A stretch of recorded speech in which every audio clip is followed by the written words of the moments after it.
নমস্কার, প্রণাম, শহীদ অনেক অনেক অভিনন্দন জ্ঞাপন করছি। বন্ধুরা, আপনারা যেমন জানেন, পশ্চিমবঙ্গে জুড়ে যে হিসাবে উন্নয়নের বন্যা মমতা বন্দ্যোপাধ্যায় বইয়ে দিয়েছেন, ৭৪টা প্রকল্প জনগণকে উপহার দিয়েছেন, সেটাতে সরাসরি জনগণ উপকৃত হচ্ছে। আজকে আপনারা জানেন 2021 সালে আপার জনমত নিয়ে মমতা বন্দ্যোপাধ্যায় তৃতীয়বারের জন্য মুখ্যমন্ত্রী হলেন। আর তিনি সেই সময় কথা দিয়েছিলেন যে লক্ষ্মীর ভাণ্ডার চালু করবেন। 6 মাসের মধ্যে লক্ষ্মীর ভাণ্ডার চালু করলেন। আর জেনারেল কাস্টের জন্য 500, আর যারা এসসি রয়েছেন তাদের জন্য 1000 টাকা।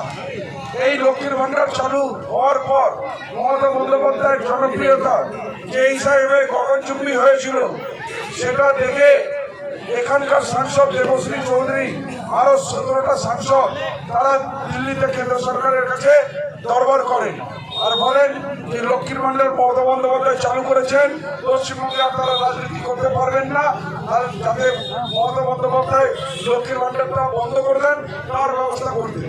আর নির্মম কেন্দ্র সরকার 2021 থেকে আজ পর্যন্ত পশ্চিমবঙ্গ সরকারের 1,60,000 কোটি টাকা আটকে রেখেছে, যাতে মমতা বন্দ্যোপাধ্যায় লক্ষ্মীর ভাণ্ডারটা বন্ধ করে দেয়। কিন্তু আপনারা জানেন, বাংলার বাহিনী মমতা বন্দ্যোপাধ্যায় তার মেরুদণ্ড সোজা আছে। 3রা মার্চ তিনি ধর্ণা মঞ্চ থেকে বলেছিলেন উনি যতদিন সরকারে আছেন লক্ষ্মীর ভাণ্ডার চলবে, বরঞ্চ যারা 500 পেতেন তারা 1000 পাবেন, যারা 1000 পেতেন তারা 1200 পাবেন। বন্ধুগণ, আমাদের কিন্তু এই নির্বাচনটা অধিকারের লড়াই, নিজেদের বাড়ি বাঁচানোর লড়াই, নিজেদের জমি বাঁচানোর লড়াই, নিজেদের চাকরি বাঁচানোর লড়াই, আর নিজেদের সরকারি সুবিধা থেকে যাতে বঞ্চিত না হই তার লড়াই। কেননা যে হিসাবে ষড়যন্ত্র বিজেপি সরকার ভারতবর্ষে এনআরসি আর সিএএ লাগু করতে চলেছে, এটা একমাত্র প্রতিবাদ করতেছে আমাদের মানবিক মুখ্যমন্ত্রী মমতা বন্দ্যোপাধ্যায়। তিনি বলেছেন পশ্চিমবঙ্গের পবিত্র ভূমিতে উনি যতদিন বেঁচে আছেন এনআরসি আর সিএএ লাগু করতে দেবেন না। তো বন্ধুগণ, আজকে আমরা দেখেছি আসামে সিএএ লাগু হলো, 19 লক্ষ লোক আবেদন করেছিল, তার মধ্যে 17.5 লক্ষ লোক আজকেও ডিটেনশন ক্যাম্পে জেলবন্দি হয়ে একটা শরণার্থী জীবনযাপন ব্যতীত করছে। তার জন্য বলছি বন্ধুগণ, আপনাদের বাড়ি বাঁচানোর লড়াই, জমি বাঁচানোর লড়াই, আজকে 1972 সালের প্রমাণপত্র আমাদের 95% মানুষের কাছে নেই। আমি সাংসদ পদে দাঁড়িয়েছি, আমার কাছেও নেই।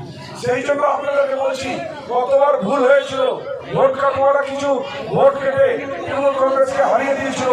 এবারও কিন্তু ভোট কাটুয়া চাকুলিয়া থেকে দাঁড়িয়েছে, তারা জাত পাতের সুরসুরি দিবে। কিন্তু আপনারা মনে করবেন কংগ্রেসকে একটা ভোট দেওয়া মানে বিজেপিকে এগিয়ে দেওয়া, কংগ্রেসকে একটা ভোট দেওয়া মনে করবেন এনআরসি লাগু করা। আপনারা কি এনআরসি লাগু করতে চান? নিশ্চিত আপনারা এনআরসি লাগু করতে চান না। মায়েরা লক্ষ্মীর ভাণ্ডার বাঁচাতে চায়, বাড়ি বাঁচাতে চায়, চাকরি বাঁচাতে চায়। সেই জন্য সবাই একজোট হয়ে আগামী 26 এপ্রিল গাছের উপর জোড়া ফুল তৃণমূল কংগ্রেসে আমাকে কৃষ্ণ কল্যাণীকে জয়যুক্ত করে আপনারা আমাকে দিল্লি পাঠান। আমি নিশ্চিত মমতা বন্দ্যোপাধ্যায়ের একজন সৈনিক হয়ে এনআরসির বিরুদ্ধে, সিএর বিরুদ্ধে আপনাদের জন্য লড়াই করব। আপনাদের যাতে অধিকার কেউ কেড়ে না নিতে পারে তার জন্য লড়াই করব। সেই জন্য আপনাদেরকে বলছি, তৃণমূল কংগ্রেসকে ভোট দিয়ে বিপুল ভোটে জয় করবে। আর আমার সাথে সবাই গলায় গলায় মিলাবেন, বলবেন মামাটি মানে জিন্দাবাদ, তৃণমূল কংগ্রেস, তৃণমূল কংগ্রেস, মমতা ব্যানার্জি, মমতা ব্যানার্জি, অভিষেক ব্যানার্জি, অভিষেক ব্যানার্জি। এবার সবাই হাত উঠিয়ে জোরে বলবেন, আমি পবিত্র বাংলার নাম গর্জন করবো। আপনারা ভালোবাসেন, হাত উঠিয়ে আমার সাথে গর্জন করবেন, প্রত্যেকটা হাত উঠাবেন, বলবেন